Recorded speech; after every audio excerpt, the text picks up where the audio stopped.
32 Rene Kiledo, case 100 Suna Olaji, case 240 Andre Wawo, case 271 Ayub Suleiman, and case 301 Patrick Lablache. Thank you. Can you please call the next witness? Mr. Bernard George.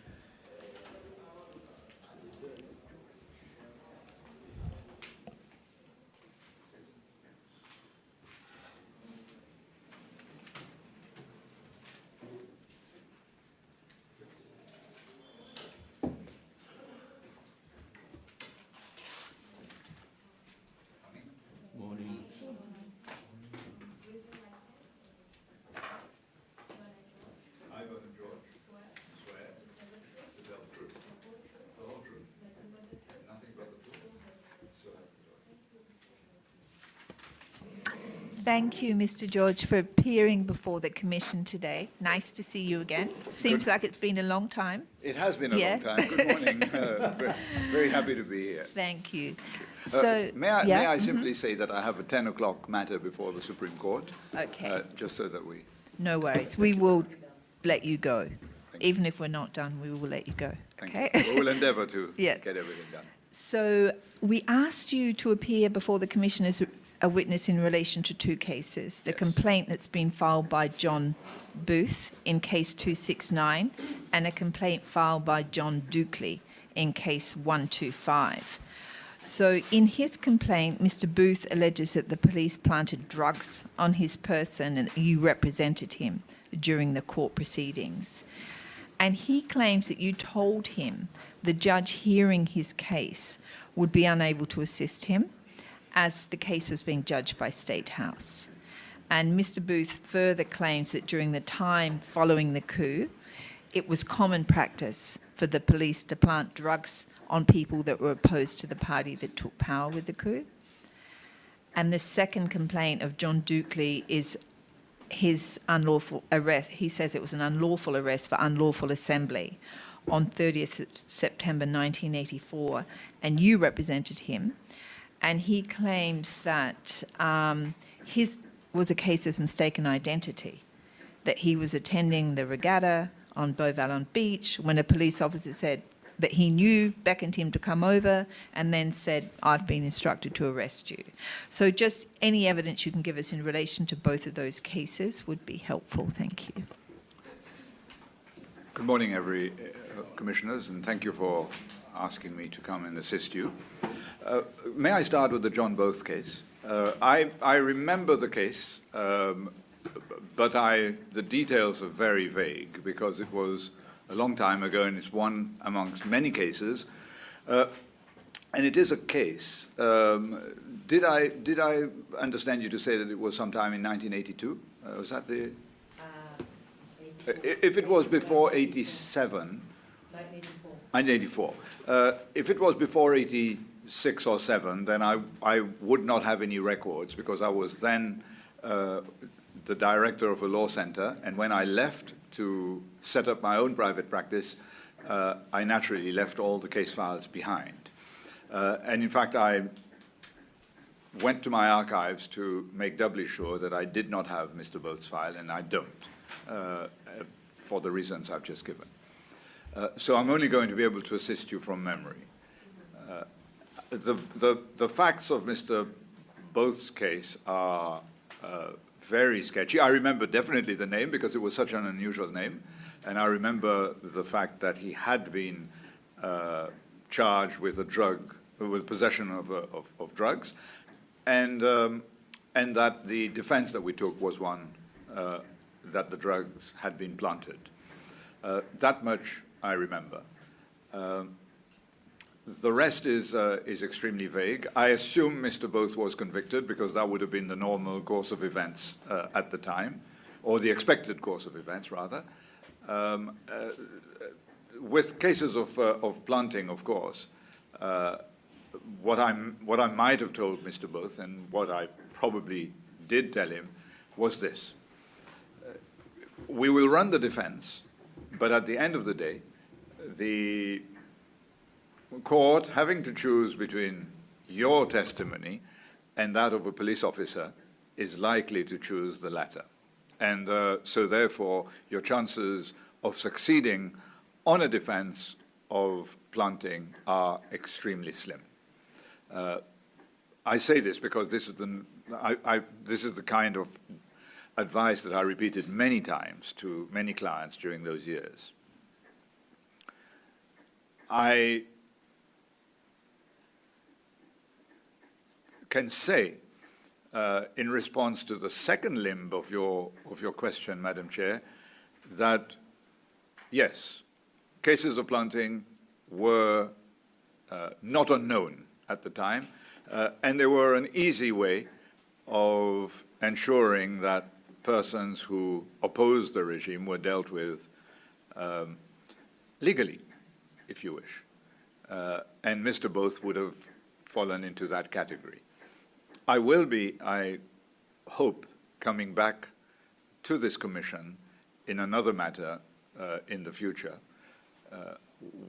which will throw considerable light on the allegation made by Mr. Both.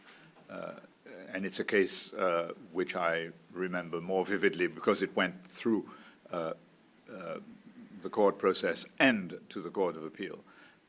And it had some significant consequences. But when Mr. Both says that it was a practice at the time of having drugs planted on opponents of the regime in order to, as the French would say, pour encourager les autres, that was certainly a practice, and that was very real. And it may well be that Mr. Both was victim of that practice. I guess it's a bit of he says, as you said, he says, and then, you know, the officer, the police officer who's meant to be upholding the rule of law says something, and then the judge is choosing between those two. Absolutely. And it's very unlikely that he's going to go with the alleged criminal in that circumstance. I can't remember one instance where, and this is local and foreign magistrates as well. The tendency of the magistrate is to side with the law officer, and also to assume that, and that is unexpected in a legal sense, but to assume that if the prosecution has taken the trouble to charge the person and to bring them to court, then it is likely that they are guilty. So the presumption of innocence is more a word on a page or a series of words on a page rather than put into practice effectively. Well, I must correct this. I'm not suggesting that this is the case now, but it certainly was the case then. I mean, we do have allegations before us up to 2011 of police planting drugs. And, you know, in a lot of complaints, it seems to be a lack of trust in the police force and this idea that that's something that the police are still capable of doing. Yes, sadly. I think we need to distinguish between two types of things here. One is the police faced with a known drug user and unable to find any evidence to nail him or her, will resort to planting of somebody that they know in any event is guilty. The other one is the case of Mr. Both, and the other one that I will be coming back to speak to you about, of people who are not drug users or drug traffickers and who have the drugs planted simply to secure a conviction and to take them out of the way for a while.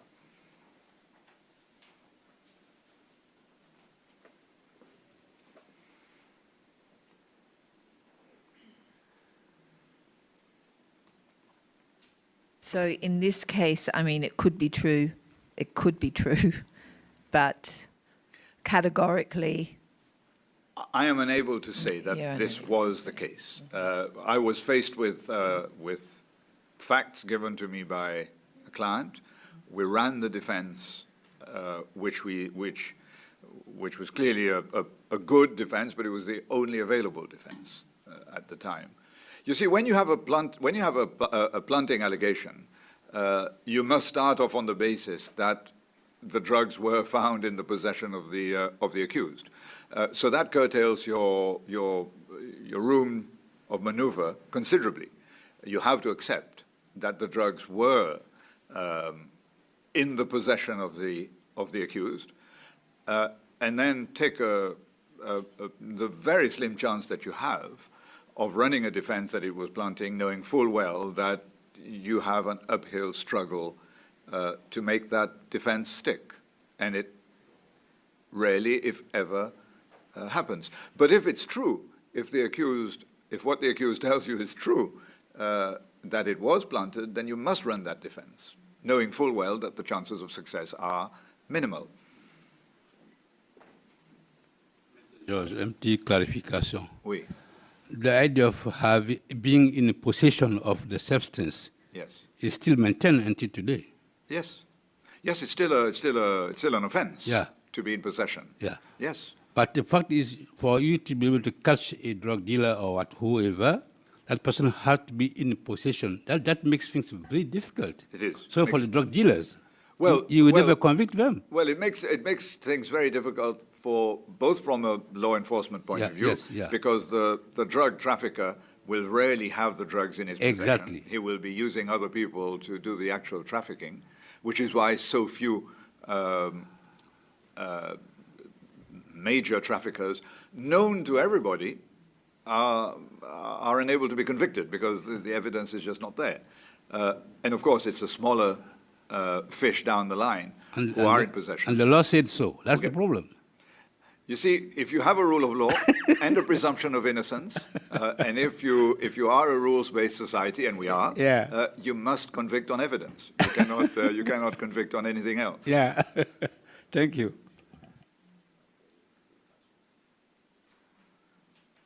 So, I mean, in his case, they weren't found on his person.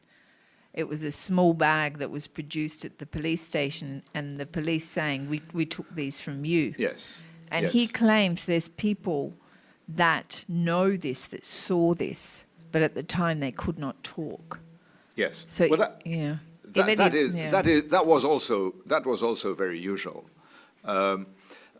In many cases that I defended, the police would approach a suspect and then immediately say, "What have you dropped on the floor?" and pick up something which had or had not been dropped on the floor by the suspect, and from there the case was built up. And that was probably John Both's case.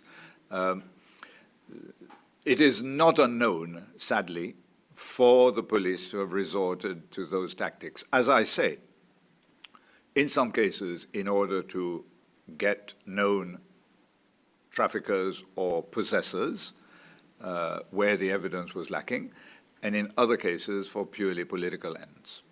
So was Mr. Booth a politically active person or vocal against the government? I did not know him before, and I did not know him since, but I now understand that he had a political axe to grind.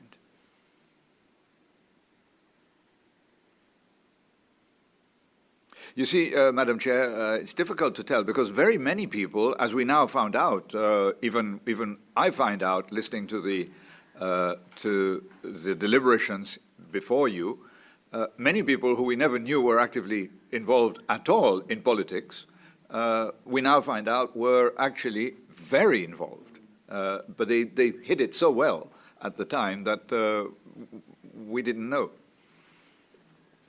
So you may well have fallen into that category, but I can only venture a guess.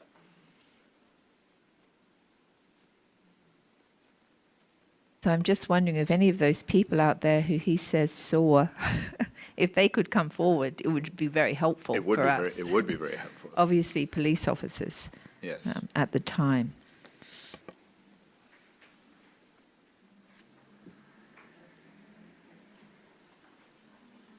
Thank you very much. So perhaps we can move to Mr. Dukley, the Yes. mistaken identity. Yes. That is that case is one that I remember better. It was what we called at the time the unlawful assembly case. There were 40-odd accused. In fact, it was one of the largest trials because of the number of persons in the dock, of whom Mr. Dukley was one. If I remember correctly, there had been staged somewhere in the vicinity of the Roman Catholic Cathedral of the Immaculate Conception, one, if I again remember correctly, Sunday morning, a small demonstration by some opponents of the regime at the time.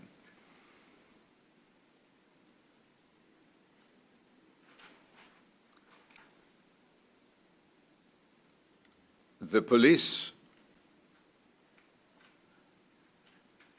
headed by Mr. Andre Quilando, who subsequently became Commissioner of Police, but who then was, if I remember correctly, in charge of the SSU, the former riot squad that had been formed into a special services unit.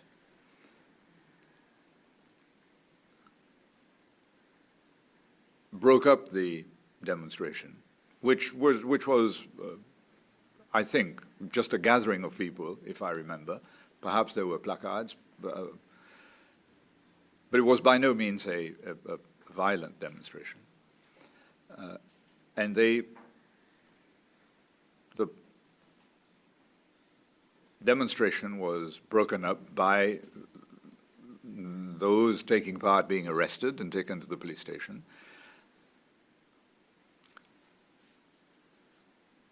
But the authorities then went further and arrested a number of people who were not part of the demonstration, but who just happened to be there, either sitting on a wall watching or just going about their business.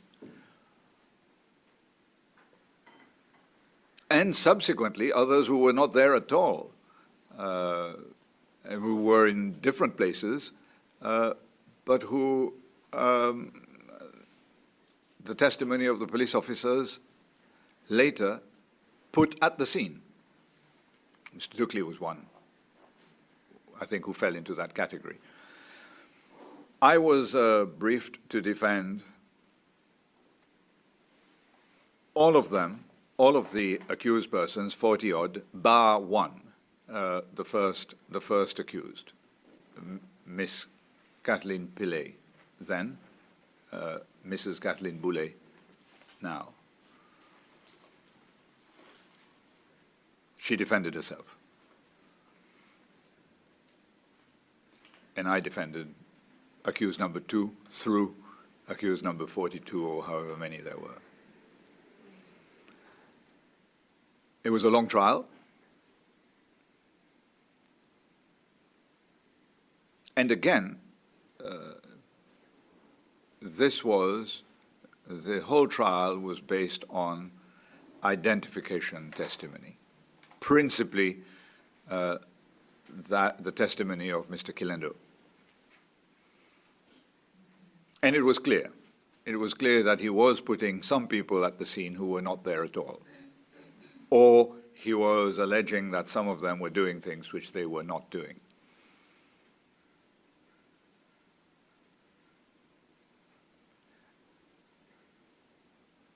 The trial lasted several weeks. Most, if not all, of the accused persons testified and explained what they were doing or where they were at the time.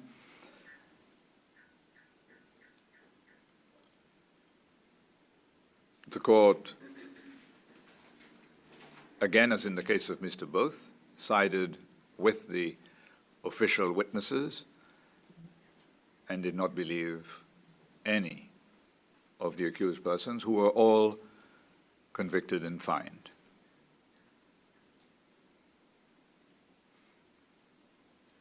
Again, I'm sorry. we did receive evidence that Colonel Rosalind was sitting in the galley, witness galley, and then helping to identify people for the police. Did you notice anything like that occurring during the trial? I cannot remember. But there were a series of police officers who came in, and I don't know that there would have been somebody sitting in the witness in the public gallery, which is basically the last bench of the court, simply because the whole of the court was taken up with accused persons.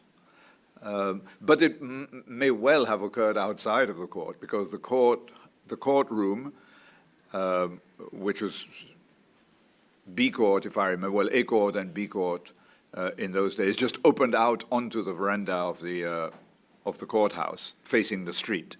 So it would not have been inconceivable for people to be just hanging out there and passing information back. But I cannot testify that that did occur.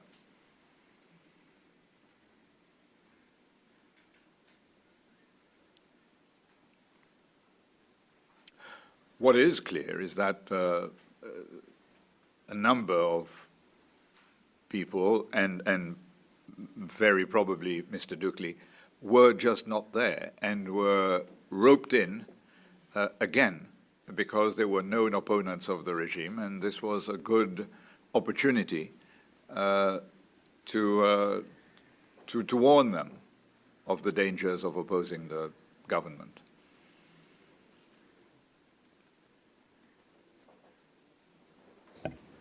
And in those days, Mr. George,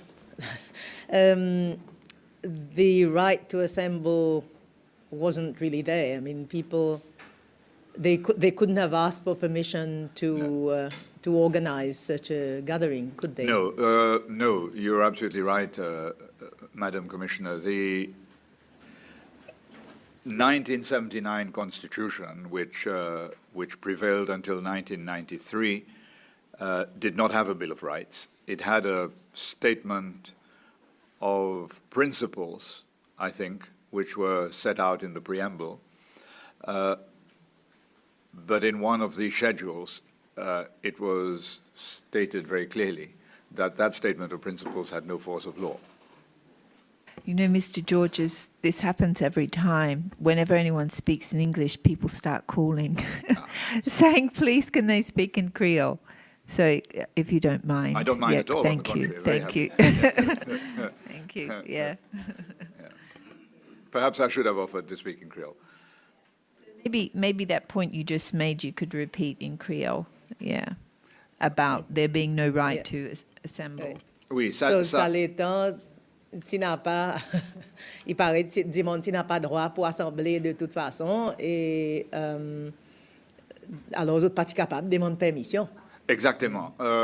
À cause à l'époque, nous avons encore la Constitution 1979, qui est une constitution qui a gagné pour 1000 guerres avec coup d'État, et tout bon droit qui est dans la Constitution l'indépendance 76, qui a retiré dans la Constitution 79, et qui a mis dans le préambule comment une série de déclarations en bas lesquelles le pays peut vivre, mais c'est en cas aucun du monde qui gagne l'idée qu'il y a un bon droit qui est capable de gagner une force devant la loi. Il y a une provision dans un bon schedule de la Constitution qui dit que ça bon principe pas capable de défendre devant la cour. Alors, basically, il tient bonne parole vide. Et donc, personne pas capable à ça à l'époque aller demander permission pour faire une démonstration contre le gouvernement, premièrement, et même si ils sont capables, ils n'ont pas aucun espoir qu'ils soient pour gagner sa permission. En effet, il fait mon rappel, ça système il restait un peu en place parce que même après 93, the right to assemble aussi besoin de demander permission à la police, et ça a changé finalement à travers forum élection. Oui, Exactement. réforme élection exactement. en 2012. Exactement. Il y a des quelque chose qui est arrivé après 1993 qui partit bien. Un, c'est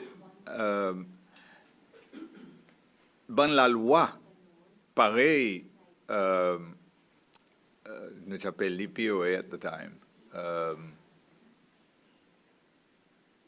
Public Order Act, thank you, Public Order Act, qui tient via la loi coloniale et qui tient en 1993 c'est clairement anticonstitutionnel à cause il tient compte bon freedoms qui est dans la Constitution, dans Chapter 3. Gouvernement pas censé, c'est une garde là et c'est une raison à cause de l'ingénieur. Je ne suis pas envie sans ces personnes, je ne suis pas taillé pour faire ça. Ça, c'est une bonne quelque chose regrettable, qui quand même nous sommes entrés dans une nouvelle époque, le gouvernement sur compétence sur les pieds. Deuxième quelque chose qui est regrettable, et ça m'ont dit plusieurs fois en dehors de sa commission et aussi ici en dedans, c'est que la Cour constitutionnelle, à ça l'époque, tu fais tout pour lui vraiment accès à sa bonne droit, au lieu ouvert accès à sa bonne droit, pareil, bonne framers constitution et les peuples, c'est ces lois, s'il a envie, les autres votent pour sa constitution en 1993, la Cour est continuellement vraiment et il prend beaucoup le temps pour la Cour, pour sa bonne zise qui est très conservateur, qui est encore en bas mindset Deuxième République, pour eux autres, entrer dans cette Troisième République et ouvrir la Constitution. Et donc, pendant at least 10 à 15 ans,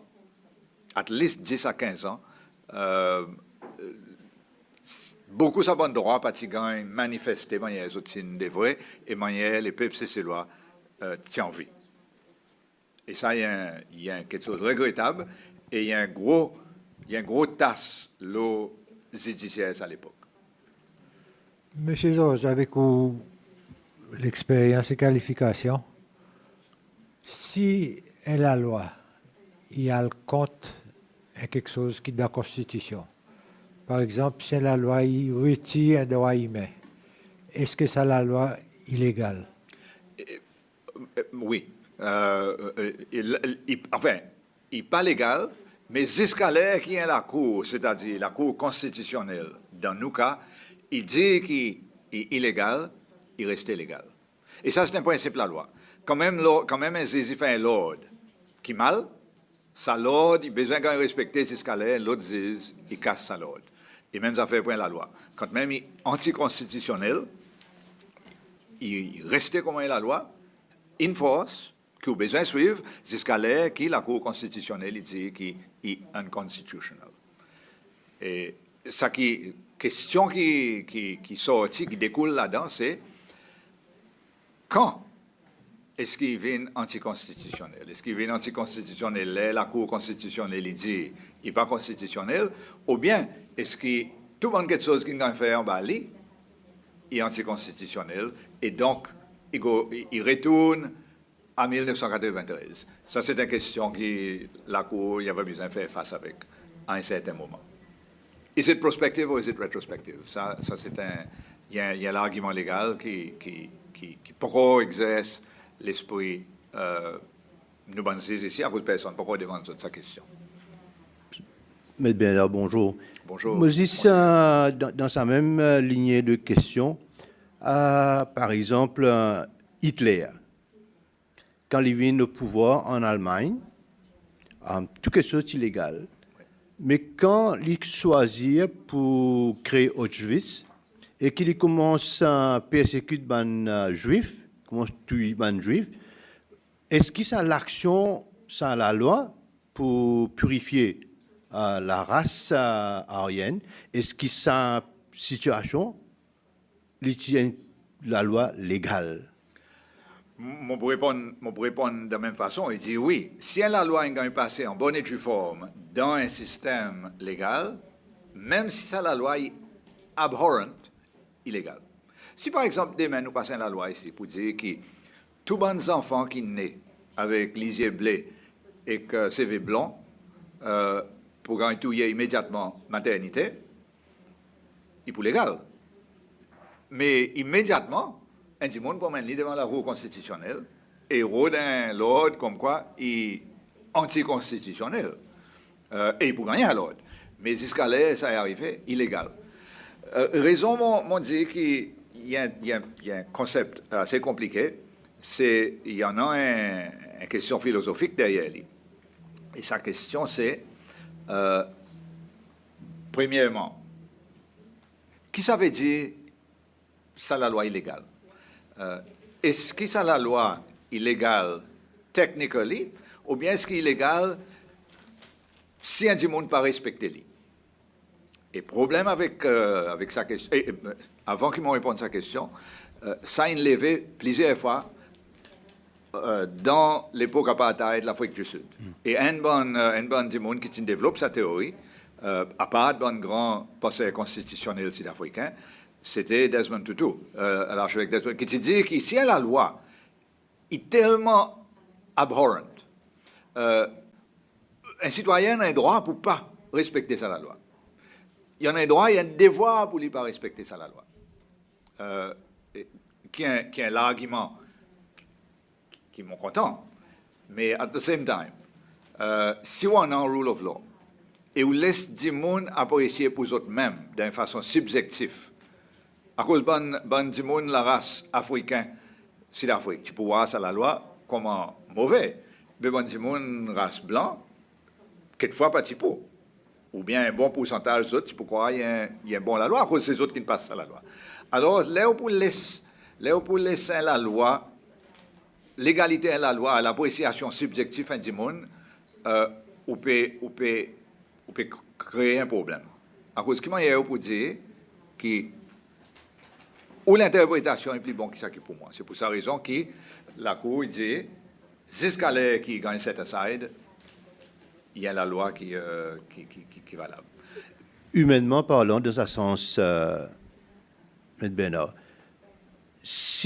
même si pendant du monde qui me prend l'exemple, que ce soit l'Afrique du Sud ou bien l'Allemagne, même si du monde pas contesté ça la loi, common sense, common law, la loi naturelle, ou peut massacrer une race du monde, ou peut exterminer, it is still being seen as legal.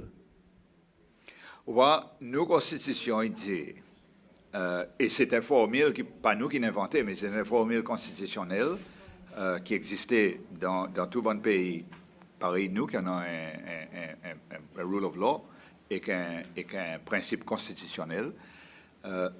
Il dit que la loi est capable déroge à un droit constitutionnel tant qu'il y a la loi, premièrement, et deuxièmement, qui est nécessaire dans un pays démocratique. Alors, pour prendre mon exemple avant, tout le monde qui est né avec les yeux bleus, avec CV blanc, pour gagner tout. Est-ce qu'il y a la loi qui passait par l'Assemblée est passée, et le président, quelquefois, il signe. Mais est-ce qu'il y a la loi qui est raisonnable dans une société démocratique? Non. Alors, c'est pour sa raison que ça, la loi, pour gagner, mettre de côté. Mais c'est ce qu'à l'air qui gagne mettre de côté, il y a la loi qui existait. Et il n'y a pas l'autre façon pour nous dealer avec ça si nous n'avons pas envie d'entrer dans l'anarchie. À cause si ou qui peut décider si vous poursuivez la loi ou bien non, ou bien si vous pouvez décider si vous poursuivez un jugement de la Cour ou bien non, respect pour la loi et respect pour la Cour pour tomber. Mm-hmm. C'est pour sa raison que même d'avoir une contempt, par exemple, et la Cour dit où faire quelque chose. Et vous décidez ou pas pour faire, il y a cause ça l'ordre de la Cour pas bien. La Cour pour condamner, pour contempt. À cause il n'est pas up to vous pour décider si bien ou bien si mal. Vous besoin d'aller en cour et faire les gains, mettre de côté. Et même affaire pour la loi. Il est regrettable qu'il y en a ça décalage. Et ici, c'est celle, pour répondre à une question, Madame Purvis.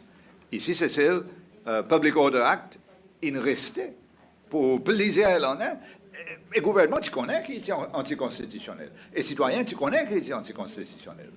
Mais Still, personne ne peut faire rien jusqu'à là. At some point, un dit, il dit, enough is enough, et il va faire. Et donc, nous voyons que dans beaucoup de cas, dans la loi qui existait, pas respecter l'ordre constitutionnel d'un pays. À cause de la loi qui est un peu avant. Mais laisse-moi dire quelque chose à propos Public Order Act. Public Order Act, pareil, nous tenons ici, existait dans toute bonne colonie, dans toute bonne colonie d'Afrique.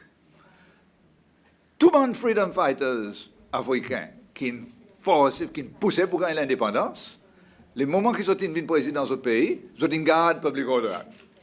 Ils ne sont pas cassés. Au contraire, ils ont une garde, ils ont une servi pour eux mettre cette bonne population en bas de pouce. Donc, il y a quelque chose qui entre l'espoir et que la réalité, il y en a un décalage. Et il ne faudrait pas nous oublier ça. Si un démon a un sens pour lui faire quelque chose mal en bas de la loi, il ne va pas hésiter pour faire. Et mon croix, mon dit devant sa commission, qui faisait ça pour les coups d'État, ça c'était un principe qu'il a mis en place. Faire tout le monde quelque chose qui n'est pas bien, mais faire-le en légalité. Faire-le en bas de la loi. Et M. René, c'est champion là-dedans. Mais si on retourne là l'exemple des enfants qui pourraient être touillés. Les enfants nés, les blessés, les blancs, il y en a deux docteurs. Un, il dit, il ne peut pas obéir à la loi, il ne peut pas touiller. Il peut commettre l'offense. Oui. Ça, l'autre docteur, il touille. Oui. Il ne peut pas commettre l'offense à ce moment-là. Oui. Des ans après, ça, la loi est abolie. Est-ce que ça, docteur, est considéré coupable? C'est ça la question. La loi, il a dit qu'il est anticonstitutionnel. Est-ce qu'ils sont anticonstitutionnalité, ils commencent là, ils vont mettre de côté, ou bien est-ce qu'ils go back to the foundation qui est constitution? Il y a l'argument qui m'ont pas pour répondre là, à cause il y en a des arguments, ils m'ont pas envie d'entrer là-dedans, mais il y en a qui bientôt qui pourraient venir devant nous la Cour constitutionnelle, qui pour demander une déclaration qui insère quelque chose qui dans la loi aujourd'hui anticonstitutionnel et pour demander que la Cour fasse backdated back to the Constitution.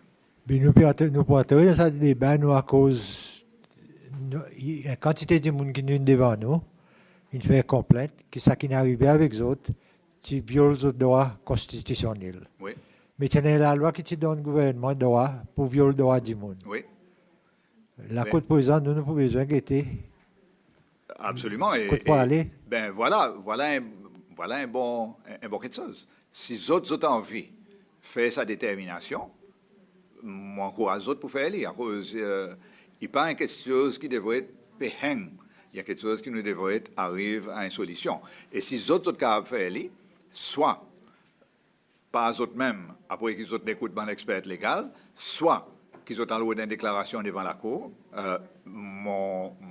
encourage les autres pour faire. À cause, sooner or later, sa question pour besoin de répondre.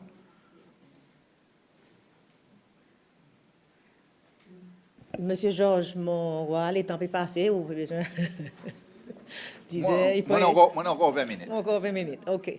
Nous sommes capables de retourner un petit peu le cas M. Doucli. Est-ce qu'après qu'ils ont été condamnés, il n'y a aucun appeal? Surtout dans le cas de M. Doucli, ou bien les autres, ça du monde qui ont été condamnés? Mon par appel, si nous t'y fait appel, mon pas croire que nous t'y fait appel, mais I stand to be corrected. Mon pas imaginer qui nous t'y fait appel, et mon imaginer, si nous pas faire appel, c'est à cause de cette organisation fine. Ou bien qu'il faut un suspended sentence. Mais il n'y a pas de sentence qui sont automatiquement en prison.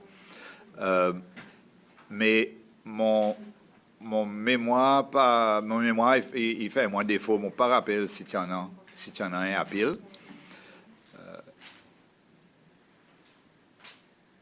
Mais ce qu'ils sont capables de dire, c'est que dans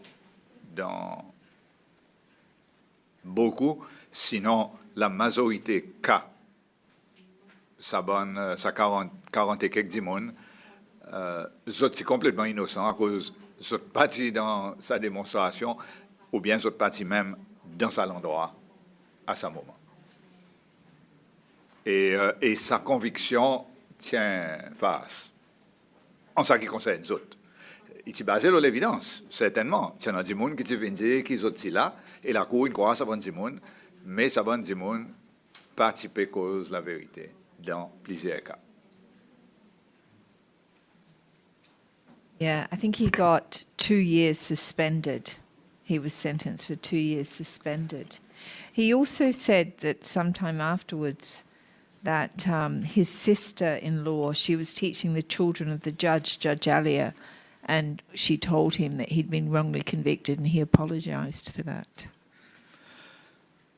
I must be very careful. Sorry, mon besoin assez careful. Mon cause le juge Aléa qui t'ise qui peut sa caisse. En effet, à l'époque, il partisait, il était magistrat et quelquefois il était senior magistrate, mon pas rappel, mais pas encore vinazis. Et il disait sa caisse. Ziz Aléa, il travaille avec moi, Law Center, là il était venu Cécile, avant qu'il poursuive une carrière dans judiciaire. Il travaille avec moi pour 2 ou 3 ans. Et donc, il tient du monde qui m'ont dit très bien. Et aujourd'hui, à ce moment, à ce là pareil, monseigneur, tu peux dire, son fils, qui est avocat, il travaille avec moi comme mon pupille. Mais ce qui m'ont capable de dire, le juge Aléa, dans le contexte de sa question que Mme Chair demande moi, c'est qu'il n'est pas inconcevable à cause, à plusieurs reprises, mon connaît qui, là, il fait une réflexion, là, un caisse, si tu vois qu'il y a une faute qu'il a fait, il t'acknowledge. Il acknowledge son faute, alors il est très, très probable qu'il peut dire, dans sa cas, oui, quelquefois, son jugement pas bien. Dans beaucoup de cas, là, il condamne un de mon client, il immédiatement dit, moi, il y en a raison pour vous faire appel, on arrive à une solution, et mon courage vous faire appel. Si on envie un stay of execution ou bien un bail, moi, va donner pour permettre de faire appel. Donc, je peux dire ça pour répondre à une question, Madame Chair, qui n'est pas inconcevable qu'il puisse dire ça.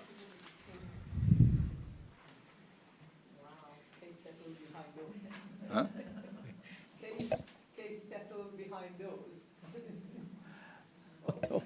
I have to ask, because you knew him very well, we have received numerous allegations against him on the bench that everybody knew you could pay for your judgment with Judge Alia. Did you pay for any judgments? No. No? Not to Judge Alia or to anybody else. Were you aware of that? Was that a practice at all in the court, or is this a myth? Of course. There are rumors about him at the time, like there were rumors about other judges. He was by no means the only one.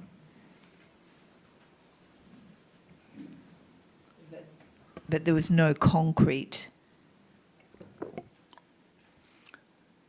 proof, rumors. You don't, not in your, I had no no. concrete So proof, you but didn't, yeah. But I heard, okay. the Yeah. rumors were certainly there. That's one of the difficult, there's so many rumors about so many things. The country thrives on rumors. If you'll permit me to say this in Creole, mon rappel d'un case qui m'ont typé fait, qui concerne sa commission, et sa commission finit écoute sa caisse, c'est un caisse la terre qui gagne pas. un célèbre notaire, ici Cécile, qui typait dans l'évidence, ça à l'époque. Et à un certain moment, il a demandé une question, est-ce que vous pas entendre un rimer l'eau, ça quelque chose? Et ça rimer, ça va permissible comme l'évidence. Alors, question, il a demandé, est-ce que vous pas entendre un rimer qui un tel, papa, un tel? Et obviously, il entend ça rimer, tout le monde sait celle qui entend ça rimer. Mais pas envie de répondre, ni oui ni non. Alors, il regarde dans son lycée, il dit, M. René, il dit, nous, arrêtez d'écouter rimer. Alors, montrez-vous qui m'a rimer, c'est un point cardinal dans nos sociétés.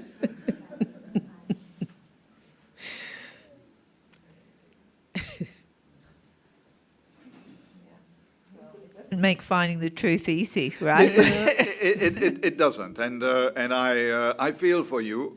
Mon quantité respect pour le travail que vous avez fait, à cause après ça décalage les temps et mémoire qui fait et une quantité quelque chose qui est basé là, ça qui dit mon entendait. Il pas fait autres travail facile, mais mon convaincu qu'avec les temps et au fur et à mesure qu'ils ont écoutent plus du monde. Il y en a certaines quelque chose qui peut sortir dans le domaine rimaire, qui peut venir dans le domaine de l'actualité, qui sont capables de dire, ben nous sommes capables de croire qu'il y a quelque chose de vrai, par exemple, et il n'est plus un rimaire. Et je crois avec le temps, ça va arriver à sa stade. Faut espérer. Thanks for the vote of confidence.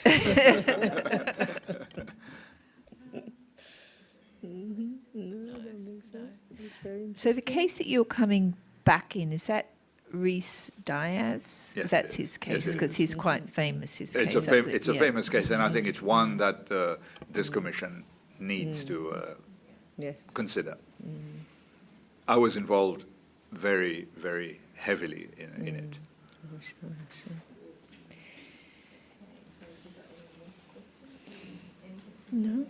Thank you so much, Mr. Georges. It's always very informative when you come, and thanks for leaving topic and discussing some broader issues about Yes. the legality of laws and the Constitution. I think it's always very helpful for us to have expert opinions from people like yourselves.